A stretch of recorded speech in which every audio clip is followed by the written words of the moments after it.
It is 12:59. Good afternoon from the Superbook.com sports desk. I'm Lucas Panzica. Head coach Mike Vrabel of the Tennessee Titans spoke to the media in the last couple of hours and talked about the workload for running back Derrick Henry in Week 1 against the New York Giants. I think we have to just go in with the approach that, there's a game plan and we're going to try to execute it and we're going to do everything we can to win. We feel really good about the guys that we have and try to find a role for each of those backs. And, but Derrick's a large part of what we do.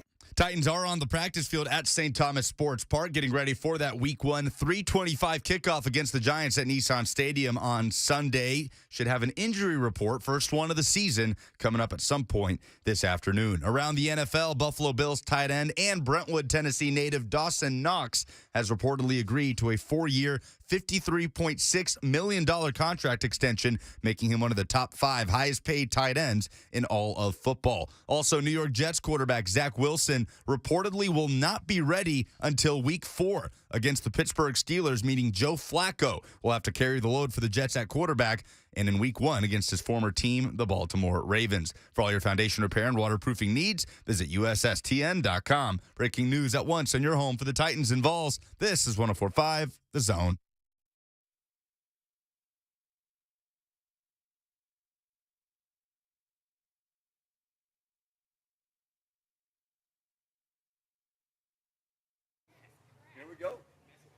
Blaine and Mickey, 104.5 The Zone. What's up, everybody? Happy Wednesday to you. This is a big day for us. This is one of our favorite days every year.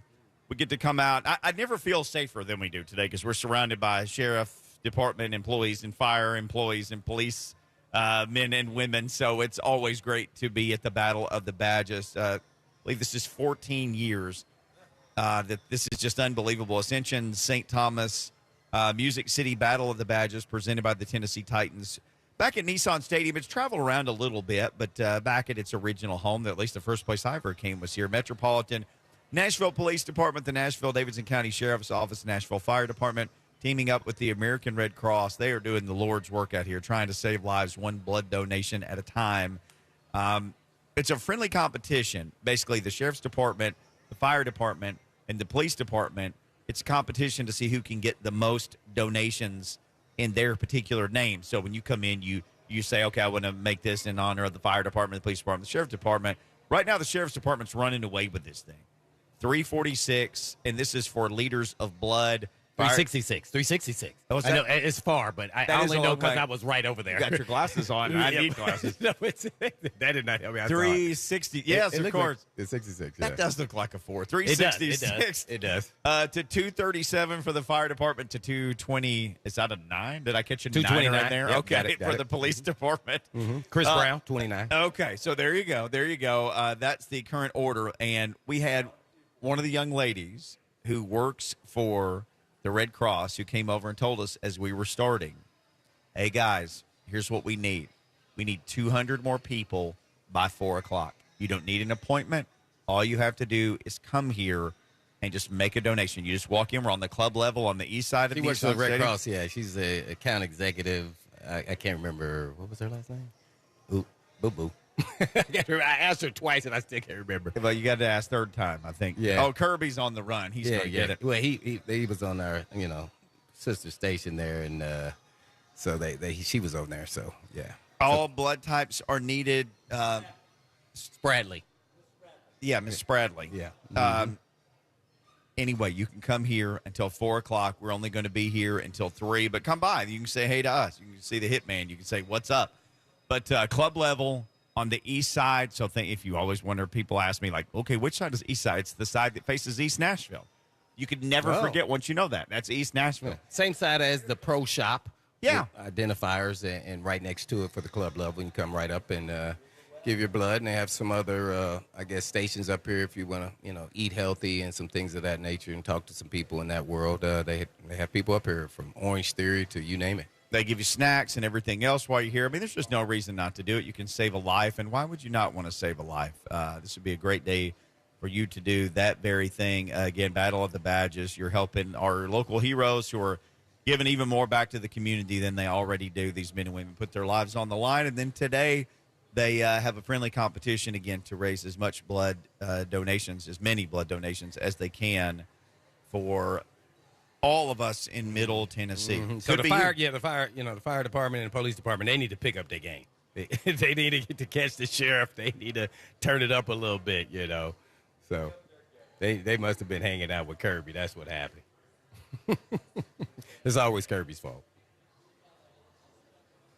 He looks smug right now. Yeah. Titans and Giants will do battle Sunday afternoon late. And if you're watching on Zone TV, we're doing a little bit of Lucas says he needs to do a little moving around. I can sit up a little bit. We're two guys on one iPad like here. I was in my car or something, relaxing. That way I get more comfortable the more I chitter-chatter. Did you sink further down in your chair? Yeah, I just kind of like, ooh, this is nice. But, yeah. But, funny, today, man, this is the second time in less than a week that I got shout-outs from the local, or not local, but I guess national media. The IU-Illinois game, they were talking, Tim Brando and Spencer Tillman gave me a shout-out on there, talking about me being one of the bigger hitters. I think it was when somebody hit somebody really hard. I don't know if he got thrown out of the game or not. And then today, I don't know if it's true or not. I haven't heard it myself, this one. Is Dan Patrick gave a shout-out to Woody Bishop. And I don't know. I think he was referencing, the King, talking about the Titans. And so that was pretty cool because I've mentioned that anybody who knew me from growing up, I went by Woody Bishop until I got to the pros. And then when people in the stands would yell Woody, I would know they knew me from somebody way knows back. me. Yeah, they know me from way back, from my college to high school to even growing up in childhood, because that's the name, whatever reason, and that's really was a nickname, and my middle name was Elwood, so that was funny. So Dan Patrick, I don't know if people could find out if that was true or not, but he tweeted it, and he didn't deny it. Dan Patrick, yeah. You were also Woodchuck, right? That was kind of Woodchuck was more within the family, because the Woodchuck loves Woodchuck, Wood, yeah. Well, that was because I was so fat as a baby, to be honest. Yeah, I was chubby wubbies, if they want to call it. And I say that, I had to be on a baby diet. Yeah, I tell you now, my mom was 5'11", so I never got taller than my mom, and she was kind of a big woman. So they put me on a baby diet. I had the actual diet that I was on, and so I was born 10 pounds and something, and then I got big, even bigger, like early on. So I was loving me some milk. What does a baby diet look I have no idea. Like I didn't read through it, but I remember when my mom passed away just 4 years ago or so. You found it? Yeah, because she had it in. My mom used to keep portfolios of everything that I did. I was the only child, so it was like I'm the world, and it was just. I had photo albums of everything, and it was in the back of one of the photo albums. At the back, just folded up in there, and I was like, what the heck is this? And then I saw it was the baby diet. And I just like, oh, this is the one she was talking about. I didn't even read through it. I just folded it back. Entitled like weight loss for Woodchuck? No, it said baby diet. Baby diet. I come a long way from being a Woodchuck. Yeah. Oh. Yeah, that was not a funny thing back then. But I didn't even know this till I got like in middle school. Like my aunt had to tell me, not like my mom mother wouldn't tell you. No, she didn't tell me anything. No, never did. She's like, oh, it just never came up. Was your aunt like shaming you? Like, no, you get fat like you were when you were a baby. No, she says, no. That's not it. It was the total opposite. It was like, man, you've come a long way since your baby diet. I said, what? What are you talking about, baby diet? No, I've never heard of this. She's like, oh, your mom didn't tell you? I said, no, because I don't know nothing about no baby diet. She said, you were on a baby diet. Go ask your mama. And she didn't say mom. She said, mama. Go ask your mama. She'll tell you everything. Did your mom tell you, shut your mouth? No, she did not go H-Town Mickey. She didn't go H-Town Mickey. But we still need to make that a segment, H-Town Mickey. But, yeah, that was a funny story within the Bishop household there. Blaine and his Woody and Woodchuck and all the baby dieting. So, yeah, I'm sure other people, I don't know if other people had their babies on baby diet, but I was on there. Tweet us at Blaine and Mickey. Yeah. At BBishop23, at Mickey Ryan 1045. Were you a baby on a diet? I have to know if there's any other babies that got that.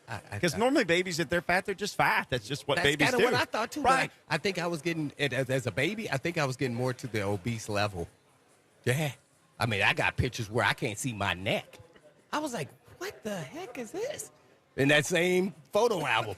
I was like, man, I only have a neck. I had rolls. I had a roll. I had a roll on my neck. I was like, man, I was big. Yeah. Mm-hmm. That is no lie. Matter of fact, I'm gonna try to go find it. If I don't find it today, I'm gonna try to find it by this weekend. The baby diet. No, not the picture. I want to see the. I want a picture of that, like diet. 1 ounce of formula per every 5 hours. Like, how do you even do that? You only ate one thing. I don't know, man. I don't know. They may have had me on, Low fat milk.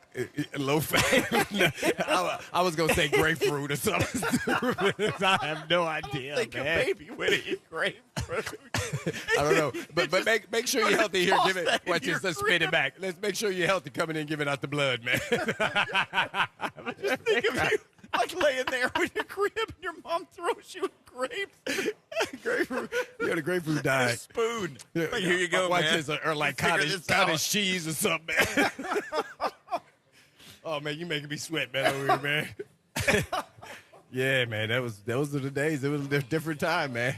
Hashtag baby diet. Hashtag hitman. You can hit You can call in too if anybody knows, even throughout the show, about if anyone that was on a baby diet and like what that consists of. I'd love to know. I'm sweating like a baby on that a was, diet that was kind right of now. embarrassing when I was like, but dang, why come I didn't know till I was in junior high? And I was never big at any time growing up, like, as I was growing up in middle school. Your or metabolism grade adjusted, though, when they threw that grapefruit. school. But as a baby, I was gigantic. Oh, man. I mean, man, I came out I was early. They said, whoa, I'm glad you had him early. You got 10 pounds. I was like 10 pounds, 10 pound, 8 ounces. How early, though? Oh, no, I mean, I wasn't real early. I mean, you would have been like 16 pounds. I was supposed to Like be a born marlin. in the middle of August. I was supposed to be born in the middle of August, and I was born July 24th. So it was. So let's go August 15th and July 24th. But, I mean, 3 weeks. Kirby just they gave us had the to have math. been like, hey, man, if we don't get this guy out, he ain't coming out. You just have to live. Watch this. I'm about to get you. They said, or he may get stuck.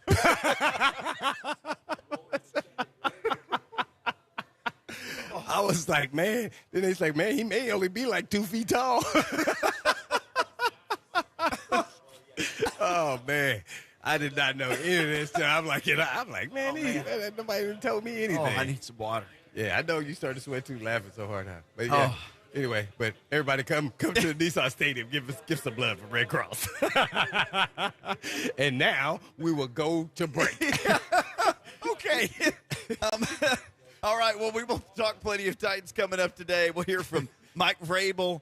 He gave his thoughts on PFF. We'll play you that later. It was interesting to hear his take on that. Also, 17, Ryan Tannehill talked a lot about Treylon Burks, like a lot. He got some questions, and he gave longer than normal answers. I thought we'll do all that coming up, but let's do this next. Let's go down to H-Town.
Well, I'm doing great. Good to be on with you guys. Thank you.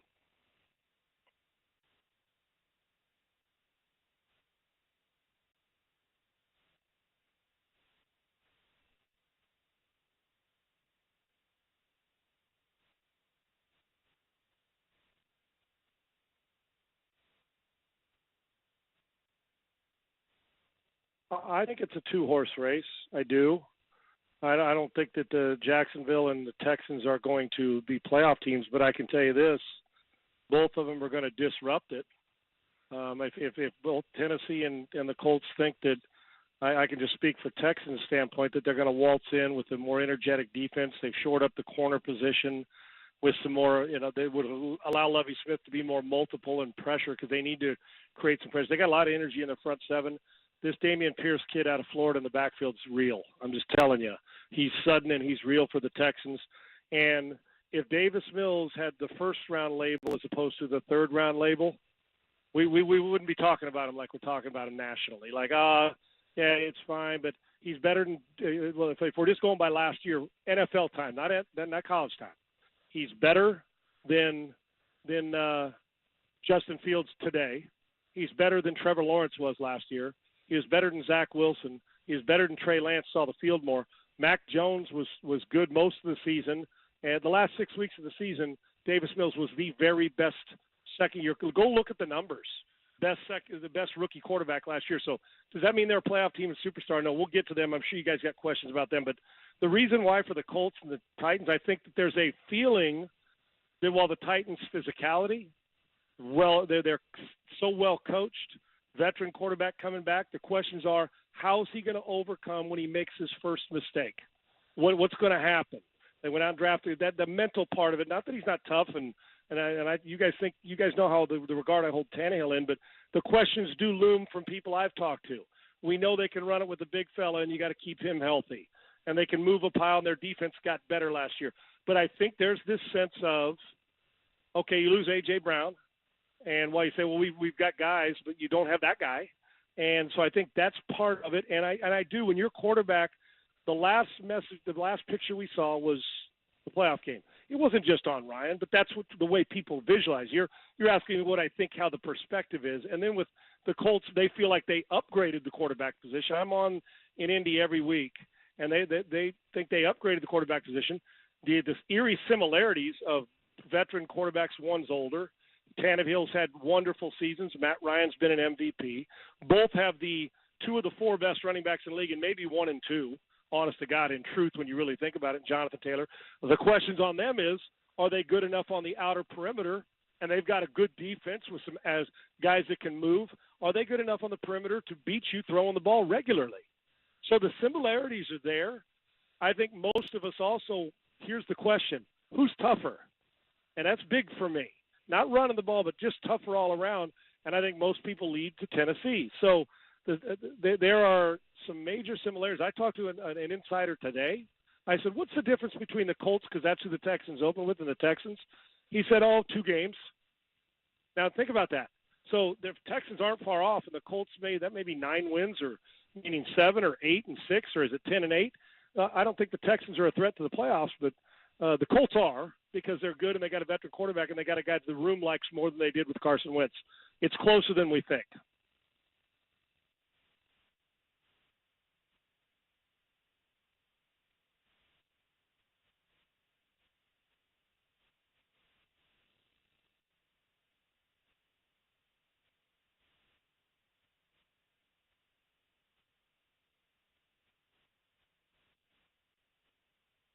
Yep.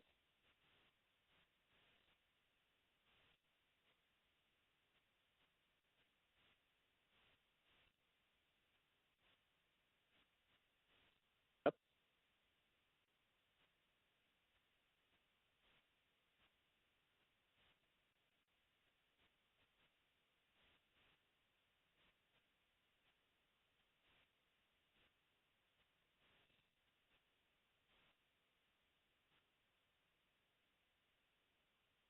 Yep.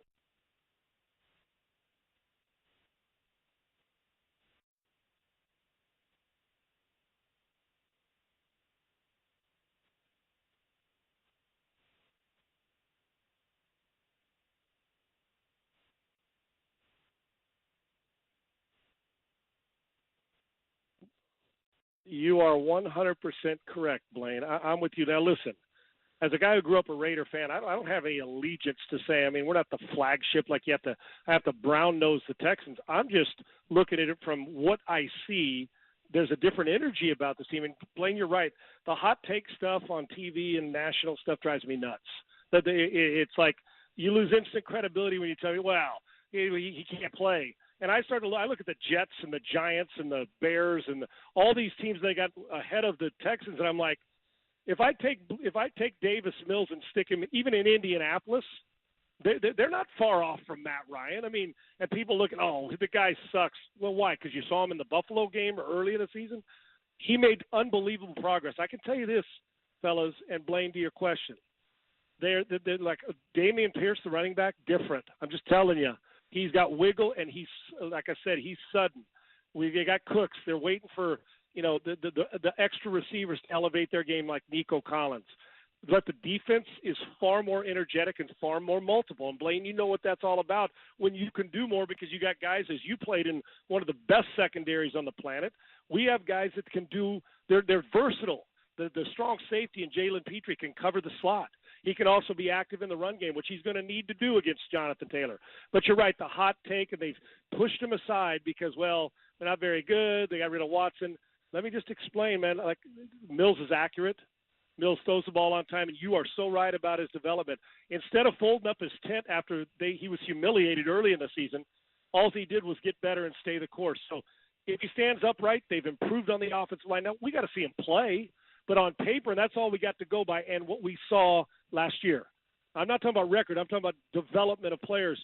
And he developed in a hurry. So these hot take guys, oh, they suck, they can't play, stay tuned. If Indianapolis waltzes in here and thinks that this is a bye week, they're going to get beat.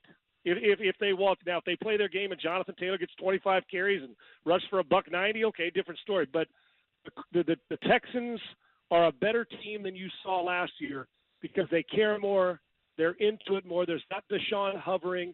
It's Davis Mills' team. And I'm telling you now the narrative would be 100% different on Davis Mills if he had first round in front of his name as opposed to third round. And one last thing on this.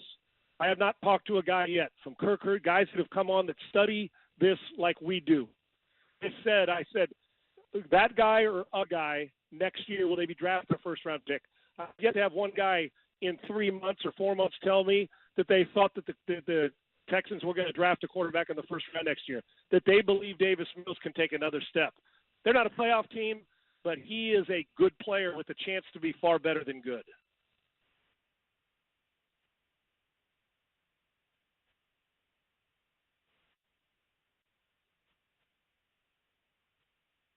Right.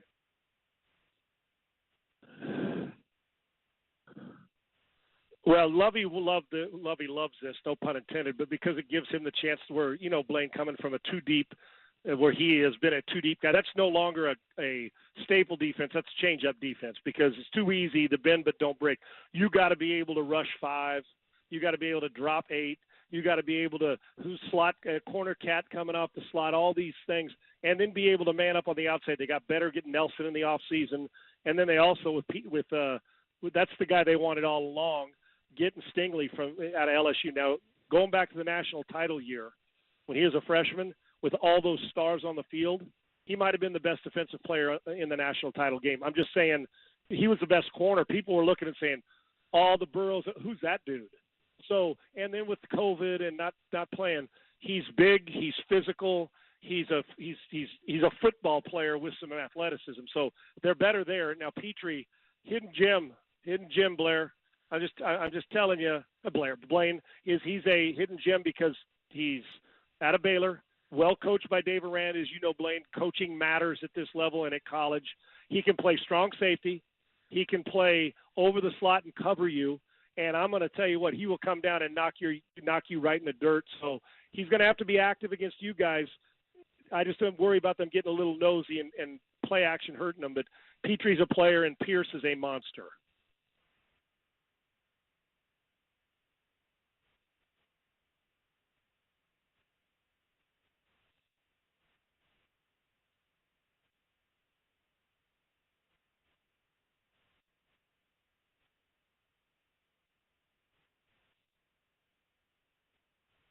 Blaine, it's gotten to the point where it's amazing how the transition has happened now since the building's been cleared of all the stuff that was hovering with Deshaun. That they went from, another Patriot guy coming here like Bill O'Brien and Jack Easterby to now Nick Caserio. Ooh, the guy knows what he's doing because he had a draft last year or the previous one when he got here that didn't have a first-round pick. And then this year, and the guy he drafted it with his first pick was Davis Mills. They come and have a good draft. They already got 4 rookies starting. So that's an efficient draft. And then last year, some late-round picks are playing. And they had no problem moving guys out that they didn't draft, and say it's time to, like Ross Blacklock, and get rid of them. They had no problem doing it. So the energy from just the buzz from fans is that they've got the guy in charge they need to, that they believe that the team's made strides, and there's a much better feeling from simple tailgating to going to games and the talk on the show. It's no longer everything negative. There's far more positive and uplifting talk than there is the negative, oh, my gosh, I hate this guy, I can't stand this guy. They've kind of cleared the building and used that old, where they make sure that all the demons are out, whatever they consider those are, whether it's ownership. Even though the same owner's in place, they almost feel like Nick Caserio's been a good buffer, and he's spent 2 drafts there now, and he's had success in both. At least they're planning on success this year. I think that there's more energy in the building since they did when Deshaun Watson got that new contract before he said he didn't want to play here. It's the most I've seen in 3 years. We're on with Sean Salisbury. We all know him as Unfiltered on 790 in Houston. So let me ask you this, because you brought up Deshaun Watson and kind of him leaving and what that did for the state of mind. Do you think the NFL ultimately got this right? And what about the irony that they just happened to appeal it and put him coming back to face the Texans? What irony, huh, Sean? Can you believe the NFL would have irony like that? Yeah. No, what a coincidence, huh? There was no plan of that involved, was there? No, yeah, none. Please. Yeah, because the NFL hates money and hates to put their best football players on the field. Hey, listen, Cleveland, when Deshaun gets back, he's one of the more talented players in the league, and he makes them better. Their roster's a playoff team with him. Their roster's a playoff team without him, but they're not going to be in the playoffs, I don't think, without him. That being said, we know all the football stuff. As far as getting it right, you know what? You'll get both sides. Well, he wasn't found, criminally, and those charges were dropped. Yet a judge says that the things he did were he did something wrong. It was wrong, and we know the words that the judge used, and so the moral compass is for each person to judge. It was a horrible situation, and if he did any of these things like the judge suggested that he did, Judge Robinson, then it's heinous, and we know that. But we know the NFL likes stars. We know they want their players on the field. So wherever you sit on your moral compass is one thing. He's a great football player, but you know what, getting it right, probably not. But we knew when he came back with his appeal, say, how about $5 million? Because the NFL beats to its own law, basically, that when the appeal didn't finish the appeal, come back, we'll take 12 games or whatever it is and $5 million. That was if that would have been the original one, you'd have never saw an appeal by the NFL. They would have just said, okay, let's go. That's sufficient enough. So, hey, their punishment and the way they go about, look at Ridley, $1,500 gambling out for the season indefinitely, and then a guy with 20-some charges. So you can argue either way. It's above my pay grade. I know how I feel about my moral compass. I know he's a great football player, but it's an uncomfortable conversation, not with us, but with anybody. They're glad to have him out of Houston. I know that.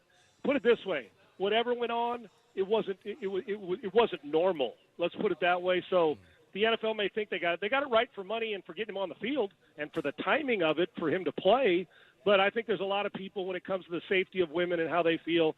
I think you're going to get a whole bunch of people that don't think they got it right. But in Cleveland, I'm sure they're glad he's going to play in Week 12 because they got themselves a $230 million star. I don't know if this guy will ever be a star. I love – Blaine makes fun of me because I have a camp crush every year, like somebody that I pick who's just totally off the radar. And, let's watch this guy and see what he does. The Texans have that guy, Troy Hairston, who was like a linebacker in the MAC, who just made the Texans as a fullback. Oh, unbelievable story. Yeah, and they got the Notre Dame guy, the Notre Dame walk-on, who they cut. I mean, they traded Ross Blacklock, and he made the team. Yeah, and you know what? It kind of fits what Bill Belichick, and Nick Caserio, what they do. And I think Lovey likes a little. Listen, what I love is that they didn't say, "Ooh, top draft pick. Let's make sure that we keep these guys around." We're playing the best players, and you know what? Those guys, and then they become folk heroes, right? That guy's in the league 8 or 10 years and making a difference. So I'm with you. They've got a couple cats that made the team that people didn't think would make the team, and not only made the team, but earned their way on the team because they didn't have first or second round pick around. Those are the type of guys. The truth is that's the staple of your team. You have your stars. The staple and the depth of your team and the toughness of your team is made by those type of guys, and Blaine knows that. Sean Salisbury, our guest at Sean Unfiltered. Sean Salisbury shows Sports Talk 790 in Houston. Always great having him on with us here.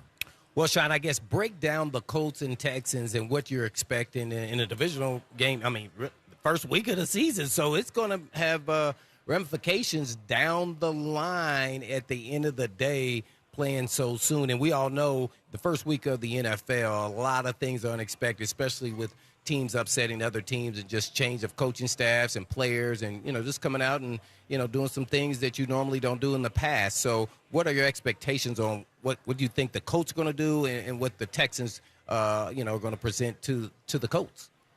I think, Blaine, you know how you've been on defenses where coordinators will always say we got to stop the run first, right? Mm-hmm. Well, when you're playing Patrick Mahomes or Josh Allen, you got to stop those dudes first, okay? Mm-hmm. This game is this fits the cliche. They're going to commit 8 guys down. You cannot play 2 high safeties and let Jonathan Taylor destroy you. They on offense have got to limit the possessions, not because the Matt Ryan quarterback, who's a good player, but I'm going to make the passing game beat me this week. And they're good enough on the corners to shut the Colts, at least slow them down. If Jonathan Taylor takes over the game, they're not going to win. So I would expect that Frank Reich knows that last year they boat raced him in 2 games, but this is a different year. It's a better front 7. I would expect you're going to see some gap blitzing to try to disrupt and create a new line of scrimmage. That's how I'd approach it, and force the receivers to beat me, not Jonathan Taylor. On the other side, I would imagine you're going to see Pierce be deployed in different ways, efficient. What Lovey wants to do in this game is get a few turnovers, win the special teams thing. It sounds so cliche, but they want to run it, meaning the Texans. And if they come out of this and their efficiency is close to the Colts in the running game, the Texans can steal this game. And I would rather, if I'm the Texans, rather play the Colts now than 6-7 weeks from now when Matt Ryan gets rolling, because they're still feeling their way through a new quarterback. So you know how it is, a block punt here, a snap hook on a field goal, and the Texans are at home. There'll be some energy in the building. The Colts should win the game, but I wouldn't blink if I'm the Colts, because the Texans will be prepared, and they got the best runner they've had here since Arian Foster. They're a different watch now than they have been. Well, last question, a little fun question for you. University of Southern Cal alum and quarterback there. Are you excited about your team this upcoming season? I am. Lincoln Riley, we hung 66. I know it was on Rice, but it was a good start for Caleb Williams. We got some weapons on it. If you want to talk about speed and perimeter people, we'll play against anybody. My question is, when you play the physical teams, Blaine, can we keep up getting pounded by Utah? It's defense. We had 3 pick sixes last week, but when you play somebody that can run it and wear you out, are we physical like USC used to be? Perimeter-wise, we'll score. They'll put up big numbers. And in truth, with Utah losing, unless you get help from another conference and those guys go south in the SEC or the Big Ten, SC really is their only hope to make it to the championship, the Final Four. I know it's early, but you can't lose a game or 2 in the Pac-12 and stay alive. That's reserved for the SEC. You got to go undefeated. But they are going to be a fun watch. If they can play some defense and be physical, they got a chance, and their quarterback gives them one. He's a phenomenal player. I liked what I saw, but it's going to get tougher. What were your thoughts when USC and UCLA going to the Big Ten? The first part, that sentimental stuff as a guy who grew up in the Rose Bowl on January 1st and all that, having played there when it was a Pac-10, the sentimental hit me at first, and then I realized, I said, well, they're going to go for triple the money at least, so I understand that part of it. And they're still going to play each other, so I understand that. And in truth, Blaine, I kind of like waking up on Saturday at noon and watching SC play Michigan in September than I do watching SC play Oregon State at 10 o'clock in the Central up in Clubhouse. Right. No disrespect to my Pac-12, but the competition right now is better, deeper. in the Big Ten. So when that happened, so once I got over the sentimental, I realized with name, image, and likeness and transfer portal, nothing I saw or I played with in college football looks the same as it did. So why the hell not move them all over the place? Eventually, we'll have somebody in Hawaii will be playing in the Big East. So what the hell? Let's go, man. Sean Salisbury, unfiltered like always. We love it. Sean, thank you, man. Great catching up with you, and can't wait to talk again soon. People definitely need to get these hot takes at Sean Unfiltered on Twitter is the place to do it. Thank you, passionate, smart takes. No hot takes. Those are reserved for the non-credible. Thanks, man. I appreciate it. Yes, sir. Yes, sir. Well seasoned and studied takes. Yes, sir. There you go. I'll take that one. I appreciate you guys. Anytime you need me, thank you. Yes, Thank sir. you. Always great catching up with him. All right, when we come back, we haven't seen a whole lot of Traylon Burks at times. And then we'd see him. He got asked. Ryan Tannehill got asked about Traylon Burks today. 2 or 3 different things. Ryan Tannehill doesn't typically give long answers. He gave long answers about Traylon Burks. I want people to hear this next. I want you to hear it. I want everybody to hear it next. Stick around.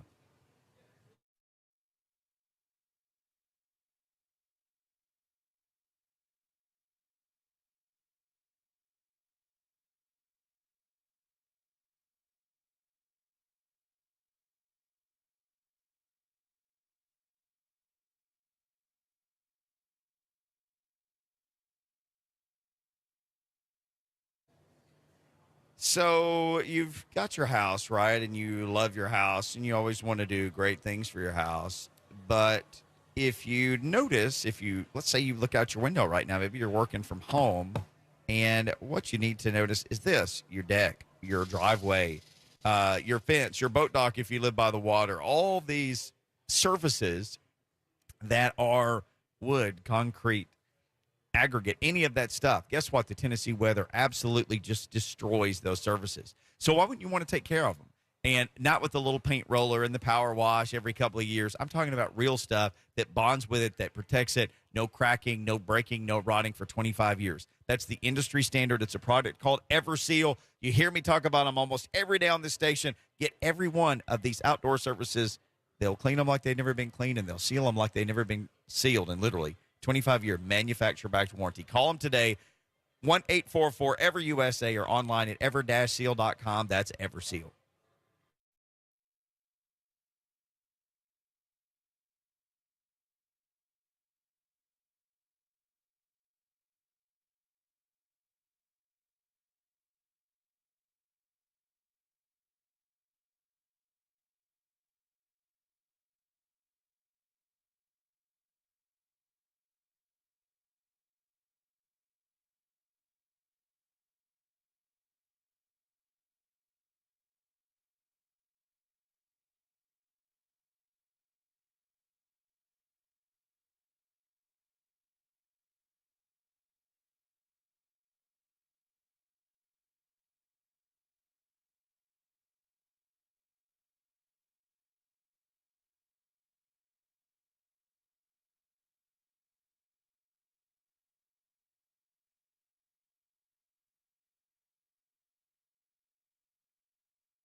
Blaine and Mickey 104.5 The Zone on a Wednesday. There's NFL football on your TV tomorrow night. Heck, it's probably on. Maybe it's on here. We play NFL games. Lucas could confirm or deny that. The Rams and the Bills, right? Boy, yeah, man, is it more than two local products from here? Actually, from the same school, Jalen Ramsey and Knox. Knox just got him a new 4-year deal. Yeah. Good for him. Extension, man. 2026, man. God him bless and their his family and what they're going through. No doubt. I'm wondering if it's another Nashville, Tennessee in that game that we don't even think about it. It's from Nashville. It may be. Van Jefferson, he's hurt. Oh, though, he's right? hurt. He's hurt. Yep, he went to Ravenwood. Yep. That's another one. I don't think he's playing, but that's so it would have been. Oh, and Hopkins. Yes, Hopkins. How could I forget? My Our teammate. guy, he was on with us. Yeah, he was up, but I mean, also that was his dad was my teammate. We were both in the same draft. That kid. So look at that. Hopkins could Four take our job. guys. 4 guys from Nashville. It's ridiculous how much athletic talent there is Dang. in Middle Tennessee. Ooh, man, all those guys, man, are really good Ballers. players. Yeah. And Dawson Knox, I mean, like he was a quarterback in high school and a receiver. Then he goes to Ole Miss, and I think that might have been his only big-time offer, too. And it was because, he was kind of a, tight end, but he was real athletic. Boy. And, he still didn't have big numbers at Ole Miss because, didn't. who was around him, Metcalf, Yep. as we know, A.J. Brown. I mean, so, he didn't have the big numbers, but his athleticism and his size jumps off the charts. And that's what the NFL is looking like. They say, hey, man, this is the guy we need to, swing the fence on a little bit. What did he go, like 5th round or so? That's typical right there. He had enough, and then he goes to the workouts and they go, uh-oh, I think we got something here. Yeah. I think Ryan Tannehill thinks he's got something, and he needs to have something as he we better have transition here from the rookie wide receiver, Traylon Burks. Interesting stuff. Tannehill doesn't always give super long answers. He got asked 3 consecutive questions today about Burks, and I sent Lucas a message, and I said, let's clip this and save it. This is a lot of information from Tannehill about Burks. Let's play this. Ryan Tannehill, this is just from earlier today, his press conference, series of questions about the rookie receiver, Traylon Burks. Yeah, some of that lost time is tough. You don't get it back, but he's done a good job of trying to take advantage of opportunities he's had when he's been out there. He's made some plays for me, throughout training camp, down the field, made some physical tough catches, shown to win on press coverage, shown to win on off coverage. So has some range, tracks the ball really well. So I have a lot of confidence, even though we may not have the number of reps that we wished. If he would have been healthy the whole offseason. He's taken advantage of plays when he's been in there, so I have a ton of confidence going his way. Is it a work in progress for him and maybe for most rookie receivers, I guess, as their first year goes? Yeah, no doubt. I mean, you're constantly learning. I'm still a work in progress in year 11. So you try to take advantage of every day you get out there on the practice field. Every rep is a growing experience, whether it worked out the way we wanted to or it didn't. We can learn from it and be better for it. Coach had mentioned the pain and discomfort he's kind of been working through in practice. Maybe it's not always easy to do that as a rookie, but how helpful is that just to kind of push him through that, because knowing the season is long, you're going to have those bumps and bruises? Yeah, no doubt. It's been huge for me. Give me a lot of confidence in him.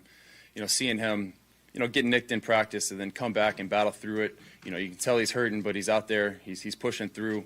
I think we all gain respect for each other, and we know things aren't perfect and they're not going to be perfect, but if you can find a way to battle through and try to rally for your guys around you, it makes an impact. We did that in the game, I think the last preseason game, where he kind of got dinged up and wanted to be back in there and show that he can continue to make plays even while maybe nicked up. So definitely a good thing to see from a young guy. It's Ryan Tannehill on the rookie receiver, Traylon Burks. He doesn't always give super long answers. That's what was interesting to me. Got asked about him being, nicked up, and because we've seen him kind of come and go at practice at different times, and he talked about that a long time. I'll just say this about Burks. I mean, I went to every training camp practice but one. I went to rookie mini camp. I went to mini camp. I've been in the building every time I could get in there, basically, to see what I could see of him. And I hope that they'll scheme up some ways to just get him involved and to get him going. Even if it's just like the look at me where you just turn and throw it to him, or if it's a tunnel screen, bubble screen, if it's the tunnel screen thing where he runs in front of the quarterback. But do they do that? They never do it for anybody except for Derrick Henry, because he's going to get it 27 times a game. And you could say they did it a little bit for A.J. Brown, but and he was a proven player. And they didn't. Right. So I think we're going way out of our way to try to think that they're going to do that. I think that's just not what they follow. I wish now, they I would. wish they would. No, I do too. But I think they're going to follow. Now, theoretically, they got to do something. They got to get him in the game and get him involved in. And I think he should be able to have an impact at least one play a game. Now, that could be asking for a lot. That maybe that potentially that's where we're going, and hopefully we can find something to build on each and every game that he continues to contribute, even if it's in a small manner, and that gets him comfortable and Tannehill right with him, and then the offense, and then all of a sudden, 3 or 4 weeks in, now he's kind of having that impact, and then they're scheming up plays for him. I think they're going to have some plays for him. They say, hey, we want to throw here, but that's just so against what they do. How about this? Think about this. In the crunch time against the Cincinnati Bengals, who did they throw the ball to? NWI. Right. In every market that you know of, every quarterback, even Aaron Rodgers, he'll throw it, and he was throwing in double coverage with Devontae Adams. He was throwing in double coverage. Other guys are open. Yeah. He's like, nope, I'm going to my dude. This is why he's the best receiver in the league, or one of the best. So I don't know if they really think that way. I think even Tannehill is programmed, I'm going to throw it where the coverage dictates I throw it. Sometimes you got to go outside of that and say, hey, he's my playmaker. I got to throw it to him. And I don't think they are there with Burks quite yet. Yeah. I'm hoping they do, though, because I think he can be that guy sooner than later, but I don't think they're at that point yet. But we shall see soon, starting Saturday, I what hope they're so, going to I'm do just like with you. him. All right, there is a depth chart. And Blaine Bishop has been saying something for a long time, and it's on the depth chart. And I'll tell all of you what it is and remind him what he was right about. We'll do that next time, Blaine. You were right. Oh, no.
Blaine and Mickey 104.5 The Zone. Woo!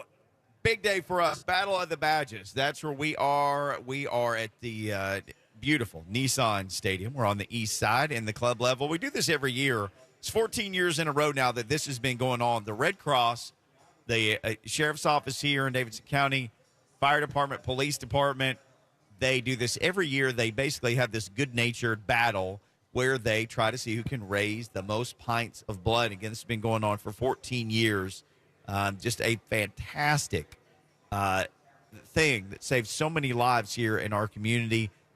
Battle of the Badges blood drives have created friendly competition. Again, it takes place every year to see which one of the badges, so that's why it's Battle of the Badge, can collect the most pints. We were told when we sat down that they wanted to try to get 200 more people in by 4 o'clock. So that was about 12:50.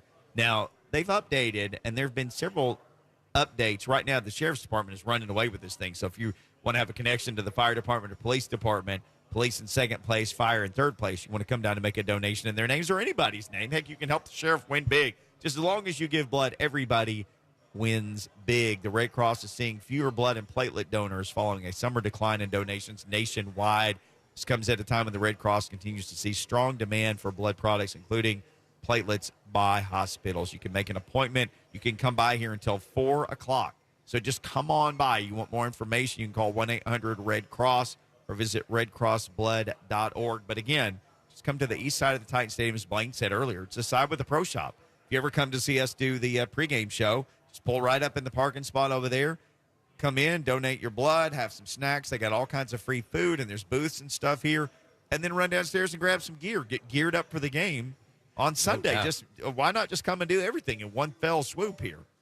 Yeah, no doubt about it. And it's always exciting for us. It's really cool, competitive, but this year not so much. But it's always a fun thing to do, to give blood. So the sheriff is naturally dominating firemen and then the police are, competing against one another. But, man, it's one of my favorite events. So, yeah, I appreciate what the community does and come together with Red Cross and the Titans, of course, and 104.5 The Zone.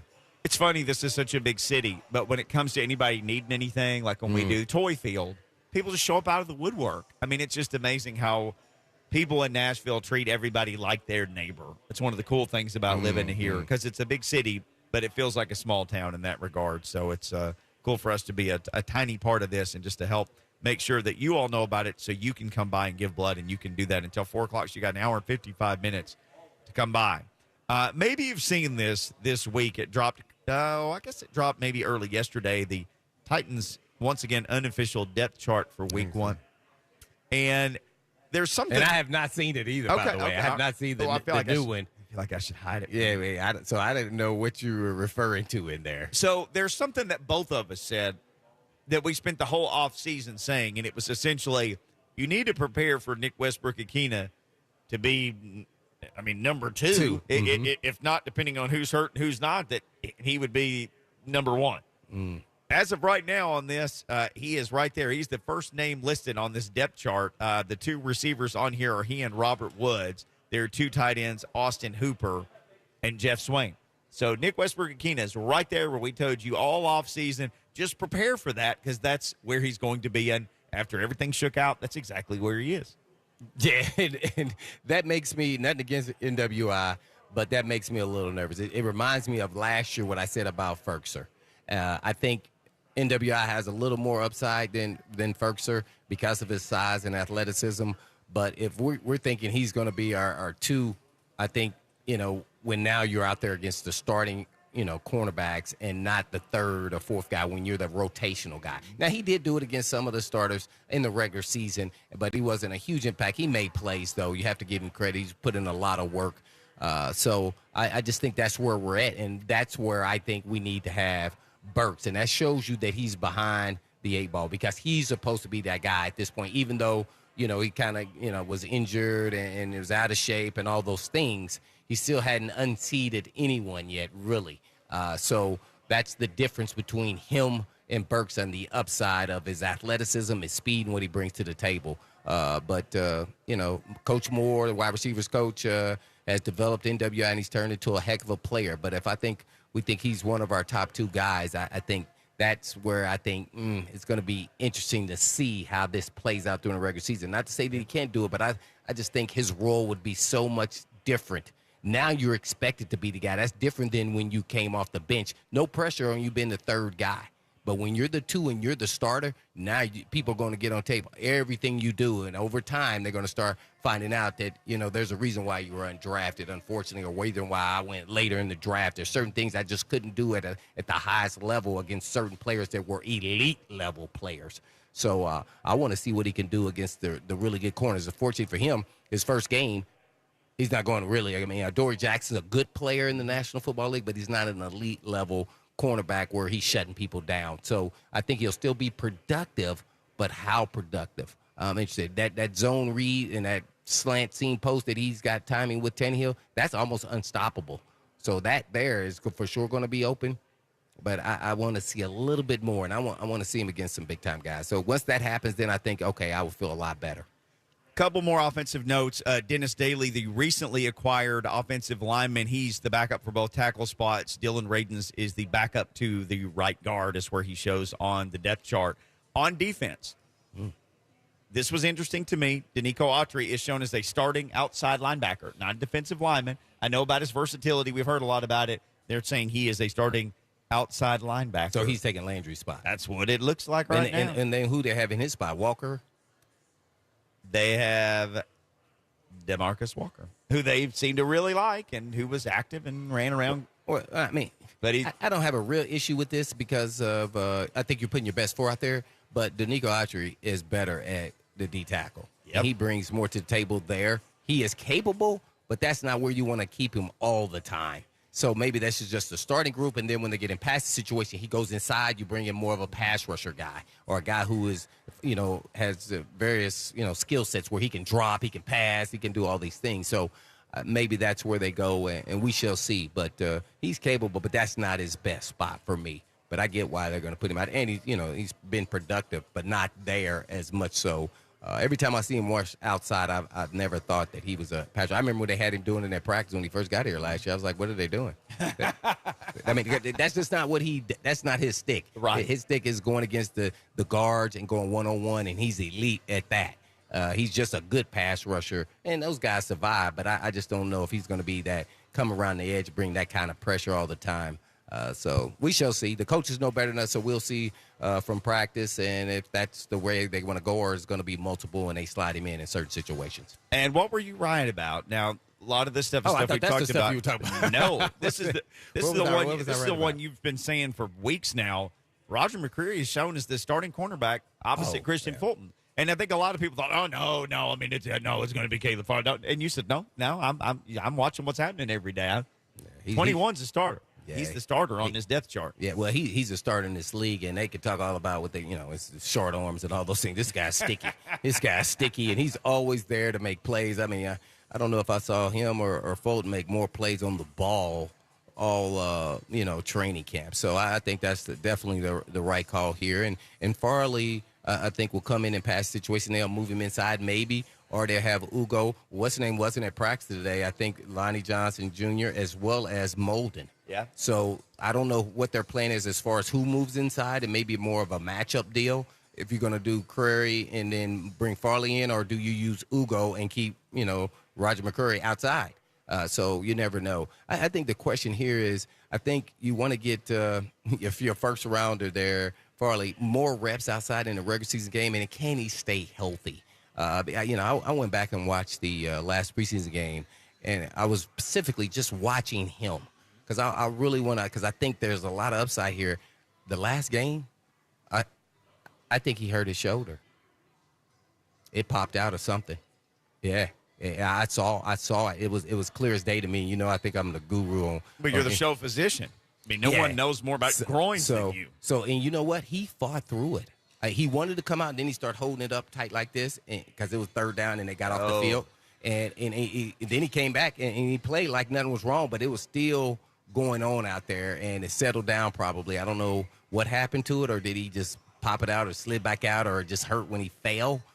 Because it wasn't like a hit. He tried to hit a guy, and he skimmed him a little bit with his elbow and kind of missed a guy, cut back inside on the sideline, on the opposite team sideline. And so I just need to see him stay healthy. He brought physicality and his open field tackling. He was making some bad angles on some tackles that, guy just stopped as soon as he caught it and just went the other direction. He wasn't in the screen, but he's supposed to be able to get that guy.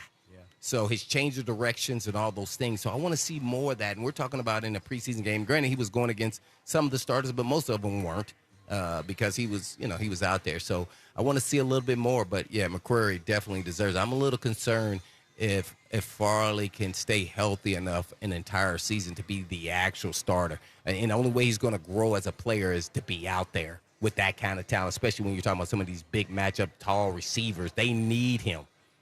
So this is going to be interesting as we go along. It'll all play itself out, but McQuarrie definitely deserved the job.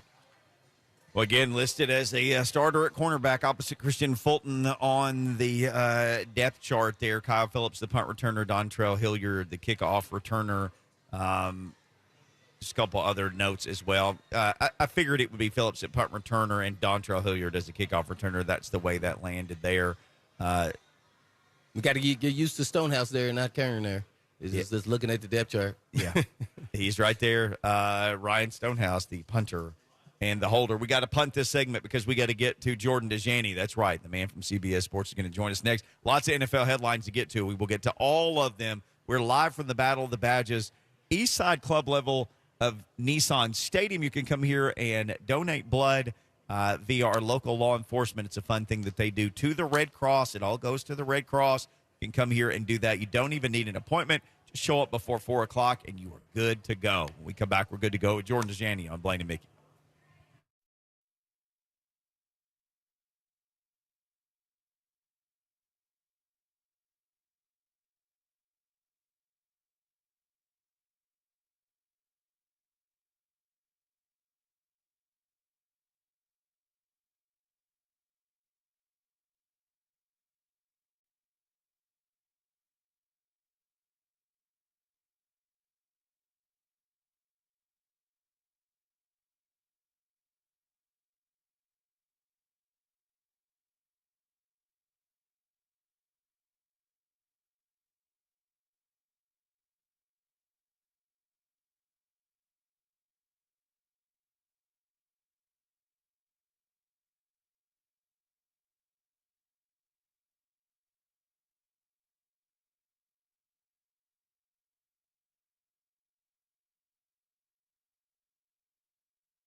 Blaine and Mickey 104.5 The Zone, live from Battle of the Badges at Nissan Stadium. You can come by here. You can give blood until 4 o'clock today. Give blood, save a life, and you can do it in the name of the Sheriff's Department, the Fire Department, or the Police Department. The Battle of the Badges, that's what they call this 14 years in a row. Our local heroes coming together to do something even more heroic, which is to promote giving blood via the Red Cross and, again, saving the lives of people right here in your own community in Middle Tennessee, no matter where you're listening. If you're listening in, I don't know, Iowa today or Virginia or California, I sound like Howard Dean. Wherever you're listening, just go give blood to the Red Cross there. They could use it too. Yeah, I will be listening now that Ball State's athletic director left and now is going to Iowa. As the associate. But they're saying that the AD is leaving after this year, and she will then be the AD. Ooh, that's called opportunistic. Yeah, that's unfortunate for Ball State. She was awesome, Beth. Man, congratulations.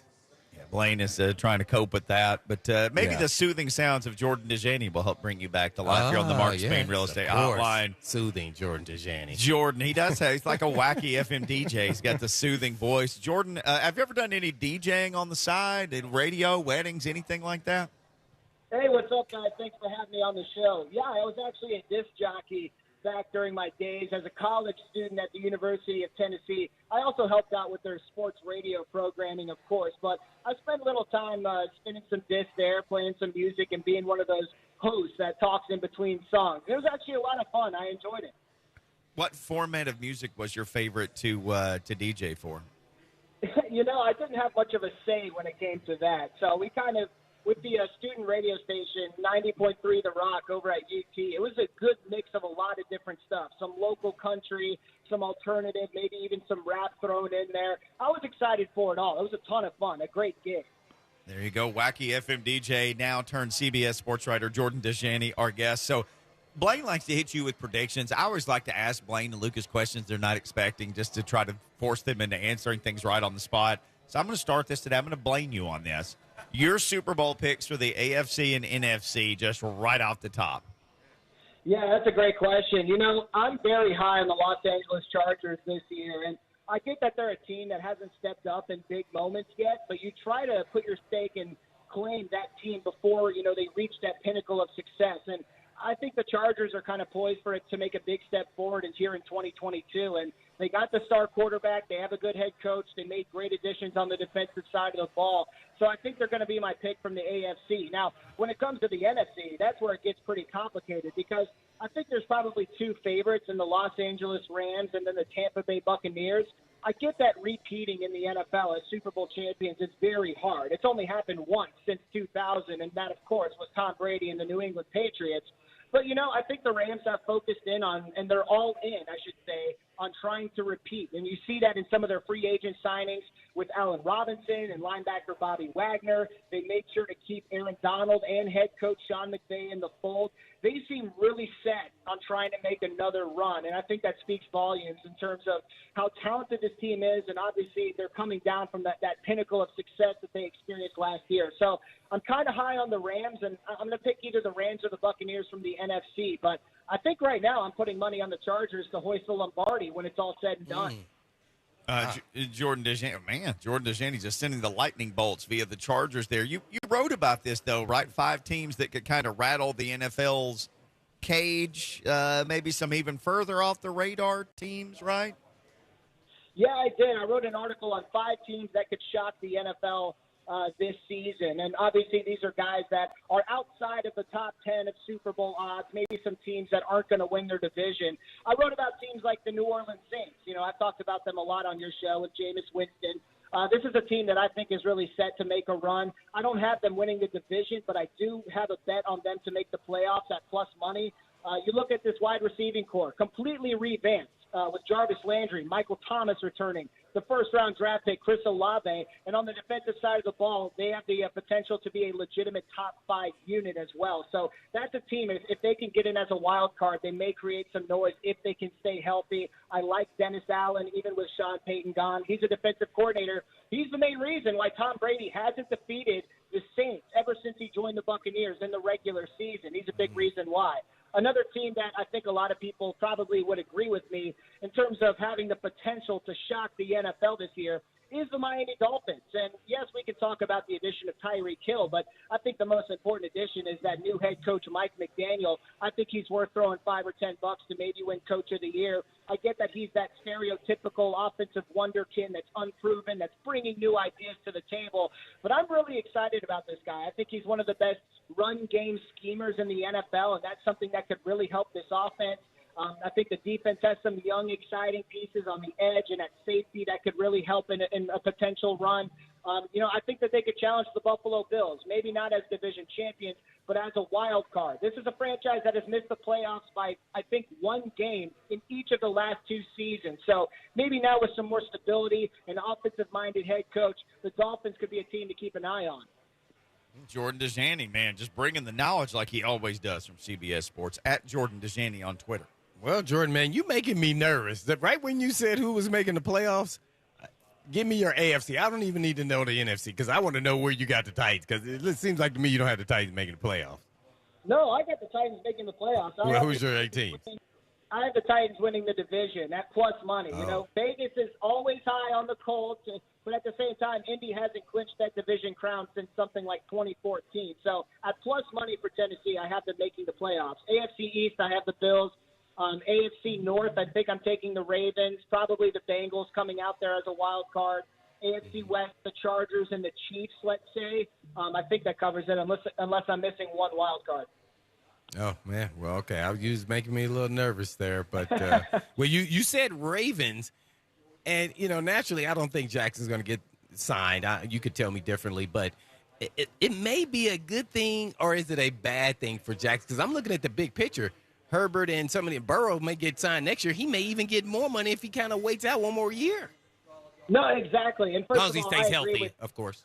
Right. And first of all, I agree with you.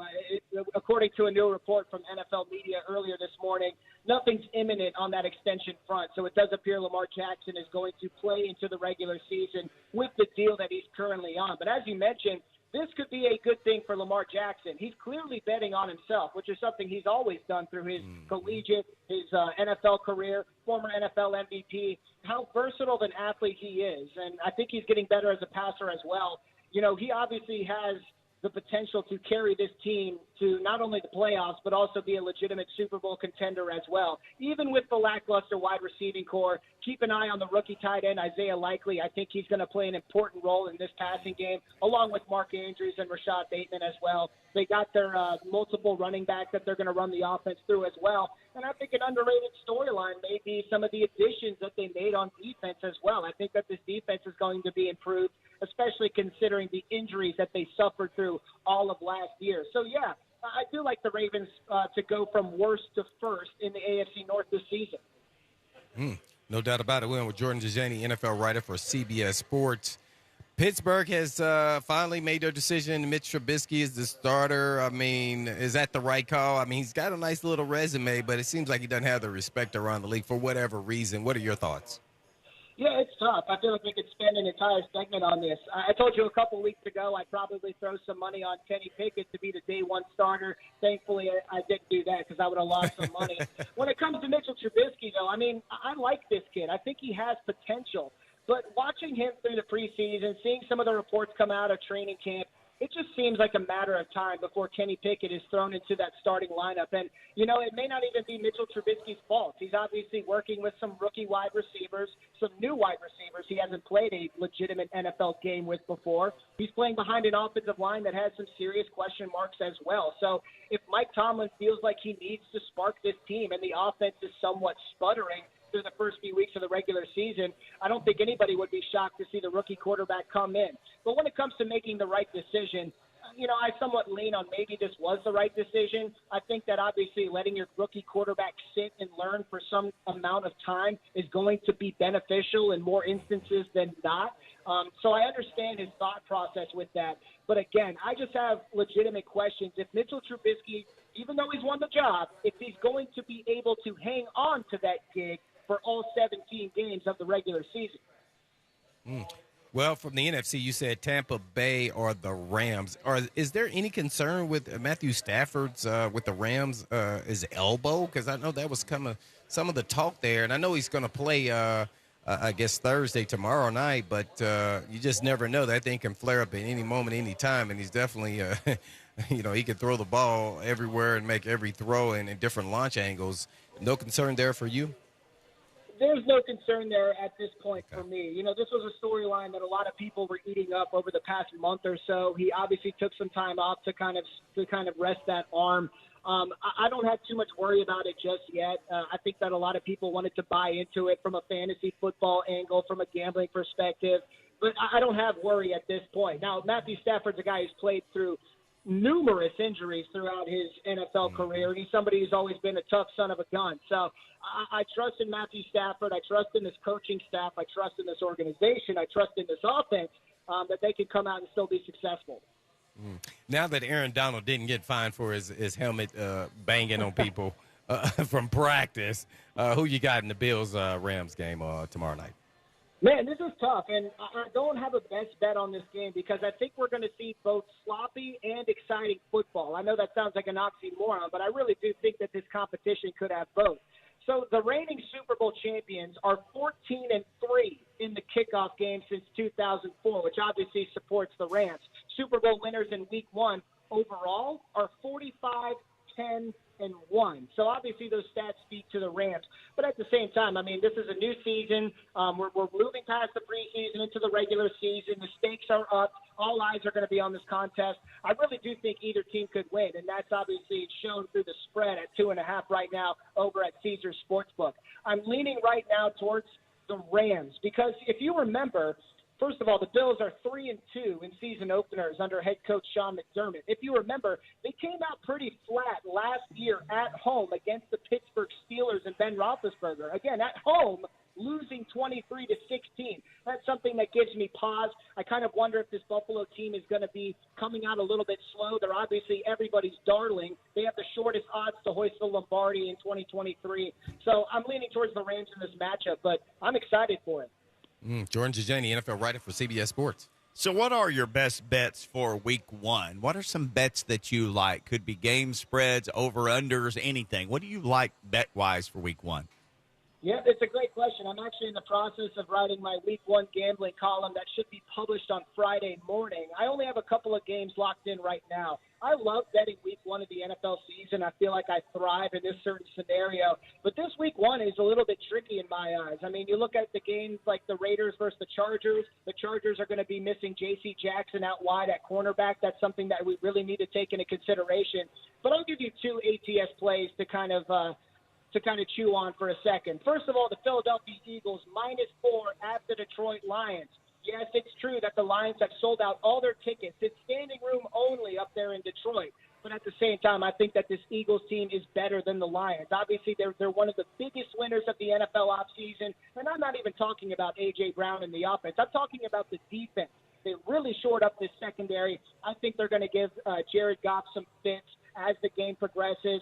Getting that number at -4, and who knows, it might even drop because the Detroit Lions are, the hard-knock kings, and everybody's excited for them. I'm comfortable laying -4 with the Philadelphia Eagles. The other one I'll bring your attention to is Monday Night Football, the return of Russell Wilson to Seattle, the new member of the Denver Broncos.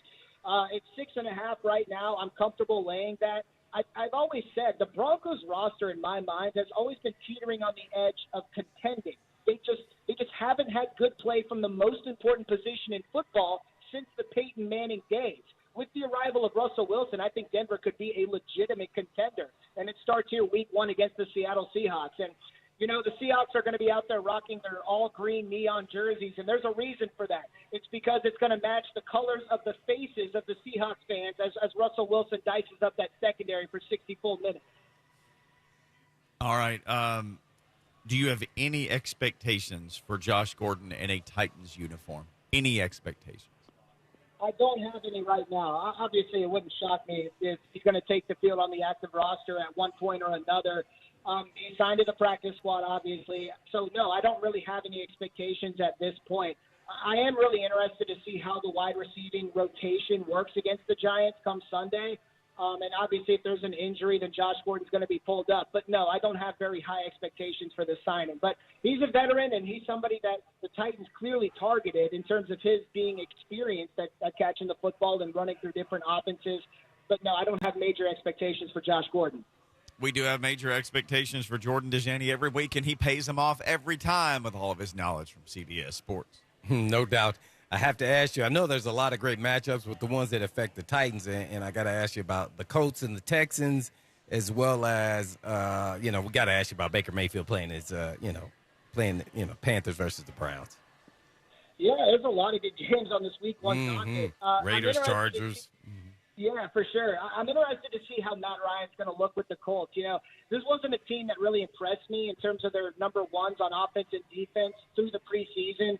Yes, I understand it's the preseason. There's not much to take away from that. But this Houston Texans team seems, I don't want to say solid. I don't want to overstate it. But Davis Mills has made some nice throws. I'm very intrigued by the rookie running back, Dameon Pierce. I think that he could have an impressive first NFL game as well. So I think the Texans could potentially keep it close. But if we're talking about a money line play, I'm probably going to be sticking with the Colts. Real quickly, shifting over to Jacksonville, they're playing Washington and Carson Wentz, the former quarterback of the Colts. Washington's dealing with some injuries in the secondary with Cameron Curl, a safety that I really like. He sat on a practice today with, I think it was a thumb or hand injury. Washington's defense has been very disappointing over the last year or so, and they were definitely disappointing through the preseason. I'm excited to see how this Jaguars offense with Trevor Lawrence and Doug Peterson looks week one. That could be a surprise that not many are anticipating. But you also brought up Baker Mayfield and him facing up against his former team. I actually wrote an article about this, in terms of teams that could surprise. I brought up the Carolina Panthers, and I kind of revisited that epic Oklahoma versus Kansas matchup where Baker Mayfield was going nuts, right? Belittling the fans. He's making obscene gestures toward all the players. He absolutely went nuts, throwing 3 touchdowns in a blowout victory. Wouldn't it be cool to get that kind of Baker Mayfield against his former team in the Browns? That stadium is going to be rocking. I think Baker Mayfield's out is completely out to show that he's a legitimate starting signal caller in this league. He's going to be excited. He's going to play like this is the game of his life. So obviously bet the Panthers this week. Everyone's going to have eyes on that matchup. There's been a lot of talk, at least nationally on TV, about TB12 and Tom Brady. Can he come back after missing all these games? Do they understand that he's the GOAT? He could turn it up at any time, which is what he did in the last preseason game. What are your thoughts on all of that? Yeah, it's a great question because I definitely give him the benefit of a doubt. Because you said, he's the GOAT. He's the best quarterback, maybe the best player to ever play in the NFL. And if he's coming back to play another season, he's definitely going to be ready, and he's going to be ready out there to drop bombs. At the same time, you do have to wonder about, the offensive line help, especially in the interior. I want to see how that holds up against the Dallas Cowboys because I know that's something that they're keying on, that they're game planning on to try to get pressure up the middle on Tom Brady. So, yeah, I understand there's a lot of talk around Tom Brady and, crazy rumors that haven't been confirmed about, personal life and all that different stuff. Those are obviously things that can take a toll on a player's mindset every time they step in between the lines. But as I said, Tom Brady deserves the benefit of a doubt. No one would be surprised if he took the field against Dallas and started dropping 4 touchdowns. Jordan, thank you, man. Fantastic stuff as always at Jordan Dajani on Twitter. I know you got your gambling column coming up. Got like 15 seconds or so left. A couple quick things people need to look for at CBS Sports. Appreciate you guys. Yeah, we've got all our picks up from MVP to Offensive Rookie of the Year, Coach of the Year, Super Bowl picks, division over-unders, win totals. All that is at CBS Sports. You only have a few days to lock them in, so go ahead and do that. I love it. Thank you, man. Hey, next week we will be talking about things that happen in real NFL football games. Can't wait. I love it. Thanks again, guys. Appreciate you. Yes, sir. Jordan Dajani, same time each week in the second hour of the Wednesday show. We're back to wrap it up with this. Mike Vrabel asked about analytics and scheme and player matchups, and he gave an assessment about PFF from an NFL coach. A lot of you like that site. Let's hear what Mike Vrabel said about it next.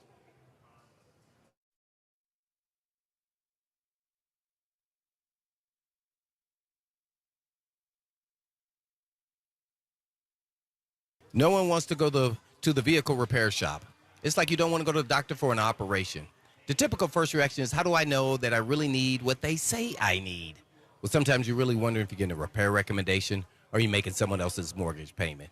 Blaine Bitch will tell you that people are tired of getting bamboozled. And if you're sick and tired of being sick and tired of auto repair shops, come on over to Eurofix. Eurofix repairs everything European. So if you feel like you've been lied to or taken advantage of when it comes to auto repair, come on over to Eurofix. Eurofix will always tell you the difference between a recommendation and a must-do. Get a free 15-minute no-wrench inspection at every visit. No appointment necessary. Just come when you want to come. And Eurofix also offers a free nationwide 3-year, 36-month warranty on all work. Plus a free rental car with reservation on every repair so you're not stranded sitting around all freaking day. And all you have to do is just give them a call at 844-EUROFIX. That's right, 844-EUROFIX Monday through Friday, or you can just visit them online at myeurofix.com. That's myeurofix.com. But always tell them Blaine sent you.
Blaine and Mickey, 104.5 The Zone. I didn't see this yesterday. Jarrett Garantano has been put on the Cardinals practice squad. He had a nice preseason. Yeah. I saw he was visiting some other teams. I thought he was going to be I think he's a potentially pro-level guy. I thought he'd make the practice squad, especially after watching him here with the Titans. I know he threw 2 touchdowns in the preseason. I think he made it through 1 pick or maybe another one, but one was not justified. So I thought he had a pretty good preseason, thought he was going to have a shot to make practice squad, and he went back to Arizona, which is the offense he knows. I saw when McSorley got hurt, or they cut him. He didn't get hurt, I'm sorry. And I thought he played well versus the Titans. Well, he's their backup now because Colt McCoy got put on the IR. So McSorley got brought right back. Yeah. And then they brought in Garantano on the practice So everything squad. worked itself out. I think he has a shot. I know Tennessee fans, not happy, but, he got a lot of unfair deal there going on. I mean, different coaches, coordinators, and all. Ultimately, I thought he was a solid player, and his skill sets kind of mirror what the NFL is looking for. Guys a little bit mobile, but has a big arm. So maybe with some good coaching, maybe he'll get the opportunity at least, get to the second level and be a second stringer. Yeah. Ain't nothing wrong with being on the practice squad now, though. I tell you that. They're making some big dough. $15,000 a week. Yeah, that's some big dough there, man. I'll take $15,000. Oh, my bad. I'm already making that here. Sure. Right. Yeah, right. We don't make Kirby money. That's on another level, Kirby. Mike Vrabel gets paid a lot of money to coach the Titans. Apparently, he's been checking out PFF. He got asked a question today, and Lucas, I'll look at your notes to make sure. The question was basically along the lines of offensive scheme versus making plays. And he went down this road, and then he started talking about PFF, which is interesting because you always wonder, do coaches ever read that stuff? Apparently he did. Oh, man. I heard it already, though. Which, I've done in the past, and it's about 70% guys making plays and about 30%, damn, that's a really good design. So I did that one time, and I'm not going to waste my time on it anymore. We're going to try to, have some good plays, and we're going to have to try to have an opportunity to go make some plays down the field or break some tackles, whatever it may be. So, because I was curious, what that number was, and so I watched a lot of them and said, from my eye, hey, that's a schemed up play. A guy's running free. Didn't look like there was anything wrong with the defense. It just was kind of a well-designed play. And then there's a lot of times where guys go up and make plays. Mike Vrabel took a peek at PFF. It tells part of the story, not all the story, but it's funny that he did go there and take a peep at that. Yeah, and which is what I've been saying the whole time. You got to look at it. As long as we've known about it, that's what you've said about it. But don't make it the law. I mean, certain elements of the human element in a player making plays, you can't equate on there. But it is very helpful. So it's just a matter of when is it helpful and not. I'm not in the industry, deep enough to really say how much you should use it, but I think you should always keep it in mind. Only smart coaches do. You have to be, thinking about all the different scenarios, and then you make a judgment. And whether that's 50-50 most of the time, I probably give it credit for that. And, then you make a football decision. And ultimately, you just get players who make plays, and then all that's kind of thrown out the window. But, everybody can't be, great players. So sometimes you got to use the numbers to help you out. There were reports today, Lonnie Johnson, Elijah Molden, you alluded to this earlier on the show, that those guys did not practice. Availability has been an issue for Elijah Molden now all throughout this camp. He has like both camps. So here's last year too. Yes. And the injury report today confirms did not practice Lonnie Johnson, groin, did not practice Elijah Molden, groin. I feel like they need to consult you, because you're the groin expert, really, for the Zone and Titans Radio. I mean, if you're at the mall and you're having groin issues, say, "Hey, Hitman, I need to talk to you about what's going on down there." That was because I became old and my groin couldn't warm up. Your glutes wouldn't fire. Yeah, that's what happened there in Philly, tearing my abductus longus. So that was not a fun deal. Definitely don't think theirs is as serious that. I think they'll be back at some point, not knowing anything about their injury, but. Man, availability is always important, man.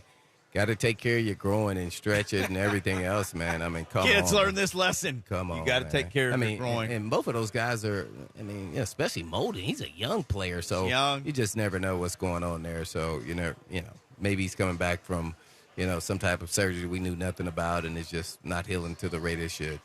Chance Campbell limited with a knee. Jamarco Jones limited triceps. On the Giants side, Dane Belton, the defensive back, clavicle limited. Azeez Ojulari, who I really liked in the draft. He had 8 sacks last year as a rookie. Calf limited. Wide receiver Sterling Shepard, Achilles limited. Achilles, yikes. Oh, wow. And linebacker Kayvon Thibodeau, knee limited participation. Right. So that's the first rounder. So he got hit on the knee there, and they thought it was nothing, and then they said 3 weeks. So it'll be interesting to see if he plays. I think he's a factor from Oregon. So we shall see. Was that I know we got to go because the music starts. Was that a dirty hit on him in the preseason where the guy chopped him way, way down low, or is it his job to kind of skip over that? I didn't think it was a dirty hit. It wasn't malicious, but I thought he didn't have to do that. He could have hit him up high. It was, yeah. I can't give it dirty. I didn't think he was trying to take him out, but man, come on, we all grown men here. You ain't got to go low on me like that. It is time for us to get out of here. Again, 14th Annual Ascension St. Thomas Music City Battle. The badges presented by the Titans at Nissan Stadium. Red Cross, Sheriff's Department, Fire Department, Police Department. You can come by here and give blood until 4 o'clock today. You got an hour and 7 minutes. Come by, give blood. Save a life. Please do. But in the meantime. And in between time. Kirby. Peace. 3HL's next.